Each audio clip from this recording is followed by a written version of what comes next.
सामने नहीं आई।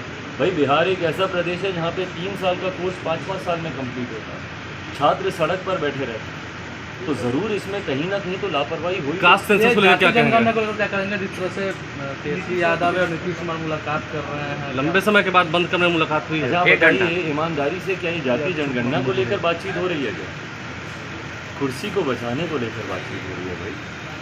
जातीय जनगणना तो बहाना है भाई। जातीय जनगणना अगर आपको करानी है आप करवाइए ना, मुख्यमंत्री यहाँ प्रदेश के, कौन रोक रहा है आपको जातीय जनगणना कराने से?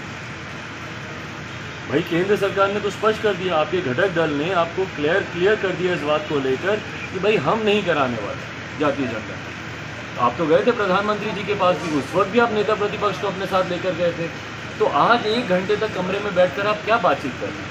आपको लग रहा है कि सही में जातीय जनगणना को लेकर बातचीत हो रही है? आपको क्या लग रहा है? मुख्यमंत्री नीतीश कुमार जी जिस तरीके से, भाई बिहार की विडंबना भी यही रही है कि सिर्फ कुर्सी को बचाने को लेकर आज की तारीख में 19 लाख रोजगार को लेकर कौन बात कर रहा है?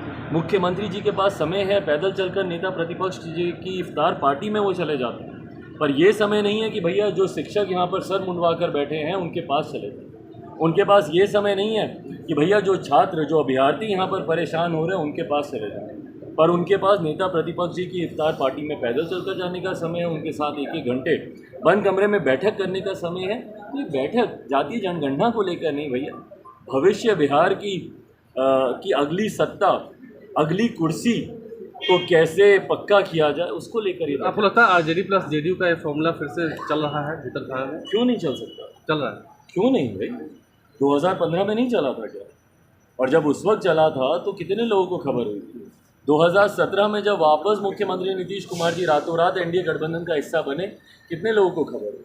तो अगर कोई ऐसी बातचीत चल रही है तो उसमें आश्चर्य तो नहीं होना चाहिए। प्रधानमंत्री ने कहा है कि उत्कर्ष समारोह में कहा है कि मैं अलग मिट्टी के बना हूँ, 2 बार पीएम बन गया तो क्या अभी बहुत कुछ करना बाकी है, तो सरकारी योजनाओं को 100% हासिल करवाना है, प्रधानमंत्री ने कहा। अच्छी सोच है, बिल्कुल। सरकारी योजनाएं धरातल पर उतरती नहीं हैं, इसीलिए समस्याएं आती हैं।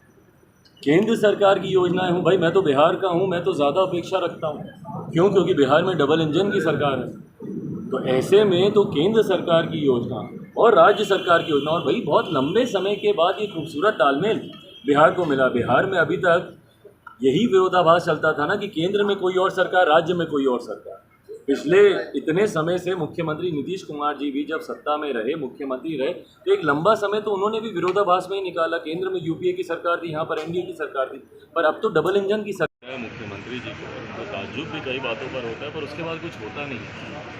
दिक्कत इस बात की है, फुल हवा से उड़ जाता है, ताज्जुब होता है, आश्चर्य होता है, पर होता क्या है? दिन दहाड़े गोली मार दी जाती है लोगों को, ताज्जुब होता है, आश्चर्य होता है, पर होता क्या? शिक्षक हमारे सर मुंडवा कर बैठे हैं, ताज्जुब होता है, आश्चर्य होता है, पर होता क्या? कुछ नहीं होता बिहार में। कार्रवाई तो हो रही है। मुख्यमंत्री नीतीश कुमार जी के पास ये समय है कि जो दस्तावेज जले हैं, सबूत विभिन्न चीज़ों के, मिटे कि नहीं मिटे, उसको जाकर देखने का समय है। पर शिक्षक, छात्रों, अपराधियों, जिनके पीड़ित, जिनके यहाँ अपराध हुए हैं, उनके पास जाने का उनके पास समय नहीं है। ये भी जांच बीपीएससी वाला, ये जो पेपर लीक वाला जो मामला है, भाई क्या हो जाएगा इसमें? बताए ना, अभी तक कौन से अपराध की जांच रिपोर्ट सामने आई, कितने अधिकारियों के ऊपर कार्रवाई हुई? बिहार के इतिहास में मुझे बता दीजिए ना, जितनी यहाँ पे अपराध हुए, जितने घोटाले हुए, जितने ऐसे कार्य हुए जिनकी जांच की बात तो निरंतरता में हुई, पर उसके ऊपर कभी कोई कार्रवाई, जवाबदेही, जिम्मेदारी कभी तय नहीं हुई। तो अगर आश्चर्य मुख्यमंत्री जी को हुआ है तो मैं उम्मीद करता हूँ कि कम से कम उसकी सच्चाई जनता के सामने आए और दोषियों पर कार्रवाई हो। राष्ट्रीय, अंतर्राष्ट्रीय स्तर पर इस मामले से बिहार की छवि खराब हो। बिहार में जिस तरीके से शिक्षा स्तर लगातार गिरता जा रहा है, ये उसके नए मापदंड को इस पेपर लीक मामले ने पार किया।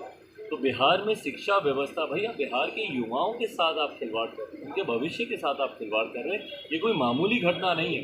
तो यकीनन आश्चर्य ही नहीं, इसके ऊपर कार्रवाई होनी नहीं। तो चिराग पासवान को क्या भरोसा नहीं है? जो आर्थिक अपराध इकाई जो जांच कर रही है, जो एजेंसियां जांच कर रही है, क्या आपको भरोसा नहीं है उस पर? भाई जो ट्रैक रिकॉर्ड है उसके हिसाब से तो मैं यही बात बोलूँगा, क्योंकि बिहार में जांच की बात तो कई बार हुई, पर आज तक कौन सी जांच की रिपोर्ट आप मुझे बताइए ना, जो हम लोग